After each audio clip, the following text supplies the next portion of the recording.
Trinamool party office থেকে প্রগতি ময়দান থানায় অভিযোগ জানিয়ে পুলিশি ঘেরাটোপে মালদার চাঁচলের বাড়িতে ফিরেছেন দিল্লিতে হেনস্থার শিকার পরিযায়ী শ্রমিক সাজেনুর খাতুন। বৃহস্পতিবার ট্রেন থেকে মালদা টাউন স্টেশনে বন্দে ভারত এক্সপ্রেস থেকে নামতে জেলা প্রশাসনের তরফে সংবর্ধনা দেওয়া হয়। তারপর পুলিশ প্রশাসনের তরফে কার্যত কনভয় করে তাদের বাড়িতে নিয়ে যাওয়া হয়। রবিবার মুখ্যমন্ত্রী মমতা বন্দ্যোপাধ্যায় সোশ্যাল মিডিয়ায় ভিডিও পোস্ট করে অভিযোগ করেছিলেন সাজেনুর এবং তার নাবালক সন্তানকে বাংলাদেশে দাগিয়ে মারধর করা হয়েছে।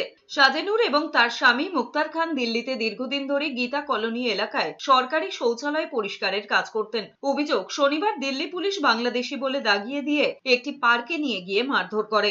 এরপর তাদের আটকে রাখা হয়। সোমবার ছেড়ে দিলেও তাদের একাধিক কাগজে সই করিয়ে নিয়েছে বলে অভিযোগ। যদিও দিল্লি পুলিশের তরফে সাংবাদিক বৈঠক করে পুরোটাই মিথ্যে বলে দাবি করা হয়। সাজেনুরের এক আত্মীয় তৃণমূল নেতার দাবি পুরোটাই চক্রান্ত বলে অভিযোগ করে দিল্লি পুলিশ। বৃহস্পতিবার মহকুমা শাসক সৌভিক মুখার্জি, বিডিও থিনলে বুটিয়া, বিধায়ক নিহার রঞ্জন ঘোষ, আইসি পূর্ণেন্দু কুণ্ডু সাজেনুরকে সঙ্গে নিয়ে গ্রামে ফেরেন। সাজেনুর জানিয়েছেন মুখ্যমন্ত্রী আশ্বাস দিয়েছেন তাদের কাজের ব্যবস্থা করে দেবেন। সাজেনুর যখন কথাগুলো বলছেন তখন পাশে দাঁড়িয়ে থাকা তৃণমূল নেতা সাজেনুরের কানে কানে কি বলতে হবে বলে দিচ্ছেন, এমনটাই অভিযোগ করেছে বিজেপি।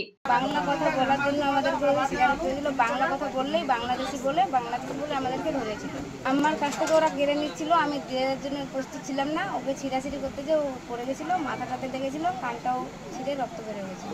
যেখানে আমাকে নিয়ে যাওয়া হয়েছে, যেখানে টাকা নেওয়া হয়েছে, যেখানে মারধর করা হয়েছে, ওই জায়গাটা ওরা নিয়ে আসছে না কামরাতে। মঙ্গলম হসপিটালের কাছে একটা নিযুক্ত জায়গা আছে পার্কের মতো, ওইখানে নিয়ে যাওয়া হয়েছিল, ওই জায়গাটা ওরা দেখাচ্ছে না। 5 দিন থেকে 25 তারিখ থেকে ব্যস্ত ছিলাম এই অপারেশনের জন্য।